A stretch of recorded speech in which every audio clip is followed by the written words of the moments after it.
Shavua Tov, Boker Tov, Chodesh Tov, tout le monde.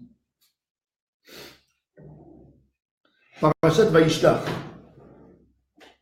Yaakov a quitté la maison de Lavan pour retourner en Eretz Israël. Il retourne en Eretz Israël et il apprend dans la route que son frère Esav vient à sa rencontre avec 400 personnes.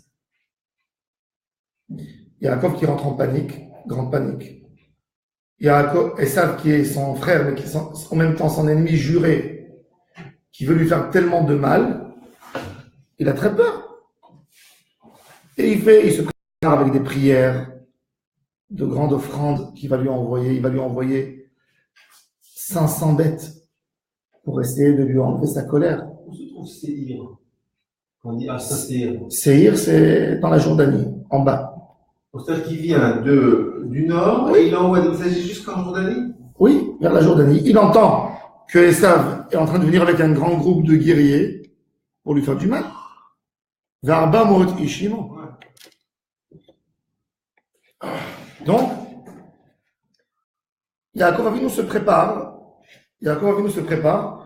pour la rencontre de son frère Esav. Dans le Midrash, on a les avis partagés. Est-ce que c'était bon ce qu'il a fait Yaakov ou c'était pas bon? Est-ce que c'était un manque d'émouna d'avoir si peur de son frère Esav, ou il fallait se renforcer en émouna dans Akadosh Baruch Hu, en Akadosh Baruch Hu? Le Midrash nous dit sur Yaakov, Mahazik be'ozne kelev. Quand tu veux caresser un chien que tu ne connais pas, tu lui touches pas ses oreilles quand même. Qu'est-ce que t'es parti réveiller Esav? Pourquoi tu lui as envoyé des cadeaux? Moi, j'explique toujours que l'histoire de Yaakov Avinu avec Esav, je vais essayer de faire comprendre aux gens c'est quoi cette proximité avec Esav. Un homme en France, il a une grande affaire. Tout d'un coup, il y a quelqu'un qui lui dit « Écoute, j'étais dans la centrale des impôts, tu vas avoir un très très gros contrôle fiscal. Du jamais vu. Ils ont parlé là-bas, ils vont te détruire. Ils vont venir, ils vont chercher la petite bête pour te fermer ton affaire. » Le gars, dès qu'il entend cette sans-ami, qu'est-ce qu'il fait? Il appelle les meilleurs comptables. Il leur dit « Vous allez reprendre tout ce qui se passe dans la fabrique depuis que j'ai fondé 20 ans en arrière. Ils prennent tout, ils mettent tout en ordre, il arrange, il fait des combines pour préparer les comptes. Ça lui coûte une fortune, il prend un cabinet entier de comptables. Bref, après 6 mois, ils ont tout fini. Il a une chambre entière avec les classeurs, les étagères, tel mois, tel mois, tel mois, tel mois, tel mois. Il amène des gens, des spécialistes, des avocats. Ça lui a coûté une fortune, des millions. Bref, on lui annonce que le contrôle fiscal va commencer. Il est content, il est prêt.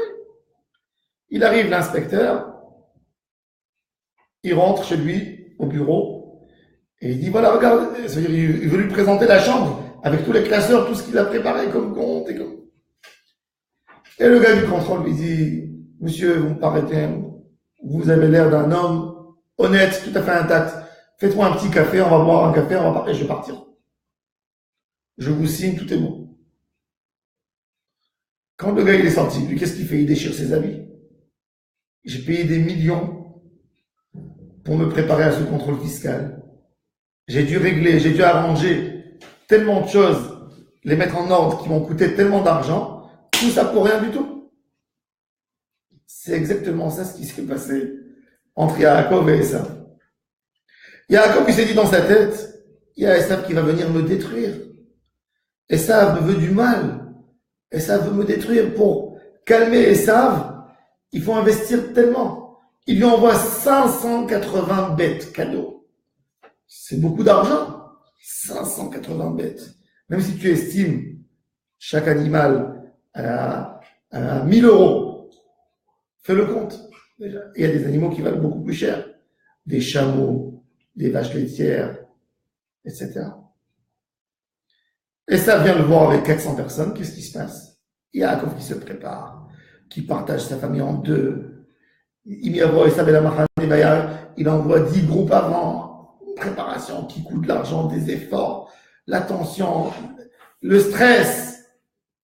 Et quand il voit Esav l'embrasse, pleure, dit t'es mon frère, on fait la paix. Zéro, donc, cette imagination que l'homme se fait dans sa tête, quelque part ce manque d'émouna, ce manque on a peur, on n'a pas envie de compter à 100% sur Akadosh Baruch Hu. On se dit l'ennemi est trop fort, c'est plus fort que nous. Et quand il vient en fin de compte, on voit que c'était que d'imagination qu'on a eu avant.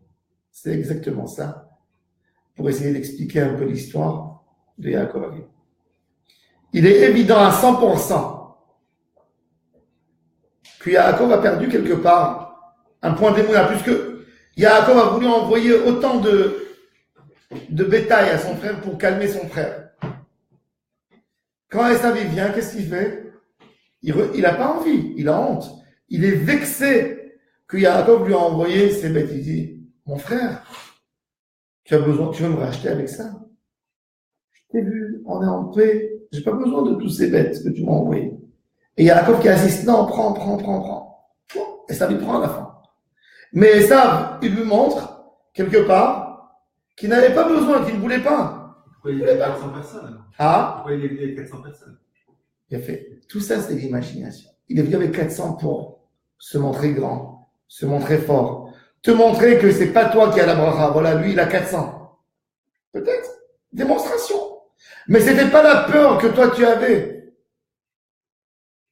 Toujours dans la vie, on s'imagine. Et on a tendance à parler au nom de l'autre.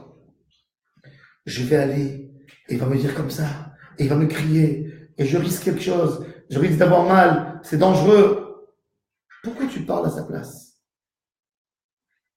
Comme le Chachamim nous en dit, Daya letzara besharata. Laisse les choses. Il y a quelqu'un qui dit, il y a Kadosh Baruch Hu qui dirige le monde. Qu'est-ce que tu as besoin d'avoir peur? Qu'est-ce que tu as besoin de rentrer en tension? Qu'est-ce que tu as besoin de te comporter comme si c'est la fin du monde? Daya letzara besharata. L'Emouna, elle a besoin beaucoup de Yeshuva Da'at, même dans l'arbre d'attaché. Parce que c'est vrai. Yaakov, il peut nous répondre une réponse très simple. J'ai fait de la Ishtadlut, c'est ce qu'on appelle la Ishtadlut. J'ai fait quelque chose. Mais même la Ishtadlut, ça demande beaucoup de Yeshuva Da'at. Première chose, toujours, qu'on a à faire dans n'importe quelle épreuve qui se passe dans la vie, c'est de savoir à quel point BMS c'est dangereux. Yeshuva Da'at. Rabbeinu, il parle beaucoup du Yeshuva Da'at dans la Avodat Hashem. Le Yeshuva Da'at, ce n'est pas être stressé de chaque chose. Le stress nous emporte à faire des choses qu'on ne devrait pas faire. Le stress. Il y a eu des Gdolei Olam, même Moshe Rabbeinu, dans le stress, il a agi mal dans certaines choses. Yaakov Avinu, il a agi mal dans ce qu'il a fait par rapport à Esav. Il a fait trop. Le Ramban dit que si Yaakov aurait été beaucoup plus ferme à propos de Esav, il aurait été beaucoup plus fier. Même nous, dans la galoute de Édom, on aurait souffert moins dans cette galoute, parce que Yaakov a symbolisé ce qui allait se passer avec le peuple juif dans les 2000 ans de galoute Édom que nous sommes là, dans cette galoute. On n'aurait pas dû se plier devant Édom. Regardez comment on se plie devant les Américains. On a envie de construire à Jérusalem. Il y a un à Washington qui fait on a peur. Pourquoi cette peur? Pourquoi cette peur? Et alors, s'il va dire? Et alors, s'il va parler? Et alors? Non, on ne peut pas provoquer. On ne peut pas que le monde devienne contre nous. Pourquoi tu parles à leur place? Pourquoi tu parles à leur place? Qui a dit qu'ils vont être contre toi? Qui a dit? C'est une certitude. C'est une certitude que toi tu as fait. Job nous dit, et ta chérie a gorti, Bali. Quand tu as peur, tu donnes une force à Esav dans ton esprit, c'est là qu'il te dominera. Quand tu as tellement peur, comment il va réagir? Qu'est-ce qu'il va dire? Tu lui as donné une force sur toi, dans ton cerveau déjà.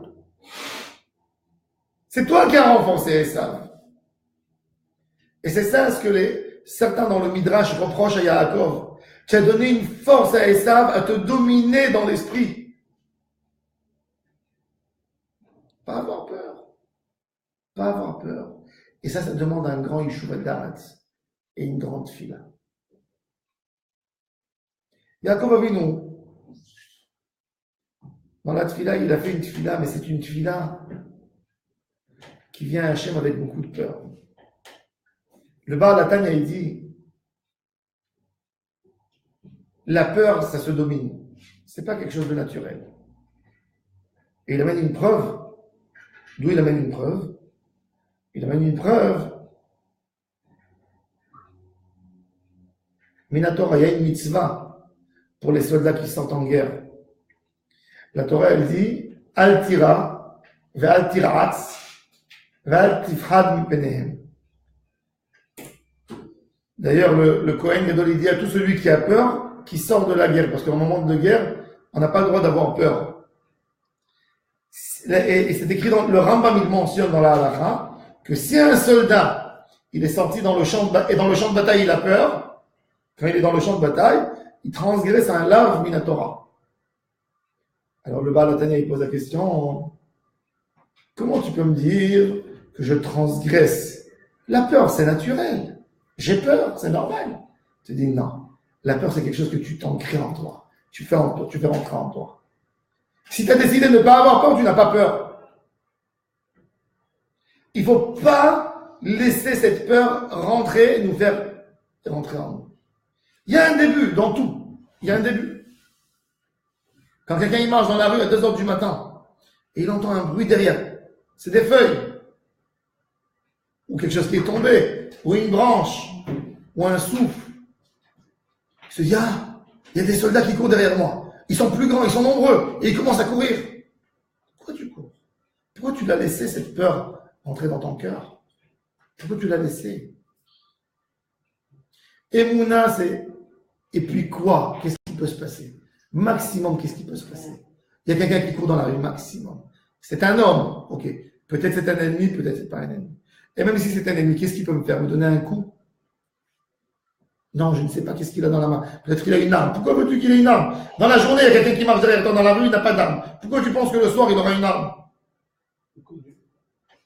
Hein? L'inconnu. Inconnu? Non, la peur de l'inconnu. La peur de l'inconnu, elle existe dans la journée aussi. C'est-à-dire que c'est une peur que la personne y fait. Dans la nuit, les choses sont plus... Quoi? Dans la nuit, il y a le rêve. Imagine. Ok. Donc c'est de l'imagination. C'est exactement. C'est exactement ça. En journée, c'est Baruch Kayom. Mais c'est exactement ça ce qui se passe avec nous. Dans toute la journée, on se crée des idées. On se fait des idées qui sont complètement fausses. Même dans la Avodat Hashem. Et c'est pour ça qu'on a besoin de se renforcer en Emouna. Yaakov Avinu, qui était tellement grand en Emouna, celui qui a su résister 22 ans de guerre quotidienne, tous les jours. Contre Lavan, tout d'un coup, tu as peur de Esav. Pourquoi? Lavan, je l'ai connu. Esav, je ne l'ai pas connu. La peur de l'inconnu. Même dans ça, la Torah nous dit qu'il ne faut pas avoir peur. La Emouna, c'est tout se passe dans les mains d'Akadosh Baruch Hu. Rabbi Chaim de Volojine nous dit que même les patriarches, des fois, ils ont eu des failles dans le Enod Milevado. Il n'y a pas quelqu'un qui peut me faire quelque chose si Dieu ne le veut pas. Il dit toutes les failles. Et c'est pour ça que Yaakov a venu en rendre compte. Quand il se bat avec l'ange qui est responsable sur Esav, il le blesse, il lui donne un coup. Pourquoi? Parce qu'il lui montre, t'as manqué d'Emouna. Alken lo yochelu bnei Israël et Gid Anaché adetzem hayom hazeh. Le Gid Anaché, c'est une veine. C'est un tendon. Un tendon, il n'est pas comestible, un tendon. Donc, hein? Il donne du goût. Il n'a pas de goût, il donne une sorte de... Il n'a pas de goût. Le Orachaim Akadosh, il dit, pourquoi la Torah elle a interdit de manger le Gid Anaché, ce tendon qui s'appelle Gid Anaché? Puisqu'il n'y a pas de goût de toute façon. Alors il te dit le tendon, qu'est-ce qu'on voit nous? Quand on arrive à bouger la main, on arrive à bouger nos doigts, c'est quoi? C'est les tendons, oui, qui bougent. Les tendons, on ne les voit pas. C'est quelque chose de l'intérieur. Yaakov Avinu a eu peur. À l'intérieur, il y avait un problème d'Emouna. Un problème que je pense, j'imagine que ça est tellement grand et tellement énorme et il peut me faire du mal. Mais en réalité, il ne peut rien faire. Parce que même le tendon qui bouge, c'est avec l'ordre du cerveau. Ce que lui peut venir me faire, c'est qu'avec la volonté d'Hachem. Donc à qui tu as appris? Que à Hachem. Rien d'autre. Et Yaakov a eu une faille ici. C'est vrai, bon, on va parler demain des aspects, comment le tzaddik il se prépare dans la tefila quand il a peur. Mais dans la base de tout, il ne fallait pas. Il ne fallait pas donner à Esav une tellement grande place. Quand tu as peur de quelque chose, tu lui donnes une place dans ton cœur, tu lui donnes une dimension et c'est lui qui te domine en réalité. Qu'il soit là ou qu'il ne soit pas là, présent, il te domine. Avoir ce débat avec le Yetzer Hara de l'enlever de ce lieu de pensée. Ça, c'est le débat. Le débat avec le Yetzer Hara, c'est est-ce que je le laisse me faire peur ou je ne le laisse pas me faire peur. Ça, c'est le grand débat. Et c'est là que Yaakov Avinu, même Yaakov, ce grand tzaddik, qui a laissé ça va rentrer dans son esprit. C'est pour ça qu'il dit Atzilenina miyadachim, miyad Esav, je sens que le danger est tellement présent. Mais le danger n'était pas là. Le danger n'était pas là. Dans la Avodat Hashem, savoir, avoir un Yishuv Hadat, rien ne peut se passer si Akadosh Baruch Hu ne l'a pas ordonné.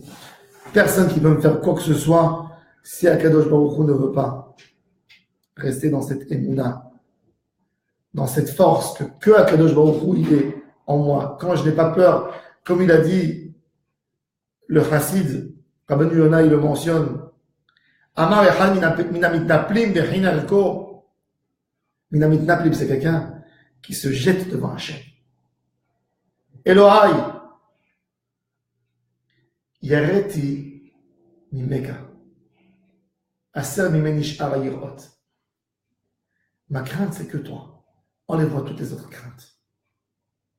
Da'agati, mechoser yadi ba'avodatecha, aser mimeni adeagot. Mon inquiétude, c'est que parce que je n'étais pas satisfait jusqu'au bout. Enlève-moi toutes les autres inquiétudes. Si c'est ça qui te remplit, la seule peur l'homme, il a une quantité de peur qu'il doit avoir. Il a une peur. Il y a une dose de peur que chaque être humain a. Si cette peur, tu la mets devant Hachem, tu n'as pas peur de rien d'autre. Il y a un homme qui a peur d'un chien. Il y a un homme qui a peur d'un chat. Il y a un homme qui a peur de sa femme. Il y a un homme qui a peur de son voisin. Il y a un homme qui a peur de son collègue. Il y a un homme qui a peur de son boss. Si cette peur que tu as, tu la prends et tu la mets dans la crainte d'Hachem, dans la peur d'Hachem, tu ne peux pas avoir aucune autre peur qui viendra te dominer. Parce que ta dose de peur, elle est là. Quelqu'un qui est grand, il n'a plus peur d'une abeille. Mais un enfant, il tremble de peur d'une abeille. Et vous avez vu un enfant? Un enfant de quoi il a peur? D'une fourmi. D'une fourmi. Dès qu'il voit la fourmi qui s'approche vers lui, il hurle. Ou un cafard. Un homme qui est âgé, il sait que c'est pas ça la peur. Mais de qui il a peur? Du Menael Bank qu'il appelle au téléphone. Quand il reçoit un téléphone de la banque, c'est là qu'il a peur. Chacun, il se décide de quoi avoir peur. Donc, quand on fait rentrer en nous la peur d'Akadosh Baruch Hu, il n'y a plus lieu à autre peur qui peut nous influencer. Ça, c'est le message qu'on voit au début de la paracha. Le Inyan de Yaakov Avinu avec la rencontre de son frère Esav. Que les Hachem, on se renforce tous dans le Inyan de l'Irat Hashem. Irat Hashem Teora, on met des tlaad. Quand on a la Irat Hashem, il n'y a rien qui peut nous faire mal. Il n'y a rien qui peut nous faire peur plus qu'à Kadosh Baruch Hu. Pour renforcer en nous l'élément de la crainte d'Hachem, on ne craint plus personne d'autre. Baruch Adonai Le'olam, Amen, Amen. Que cette étude soit l'Irefouat, Shlomo, Chaim, Raphaël, Ben Hana, שהקדוש ברוך הוא יתמלא עליו רחמים, qu'il guérit בעזרת השם, et que הקדוש ברוך הוא n'amène plus de malheur à ses parents et à sa famille. ברוך ה' לעולם, אמן ואמן. Amen.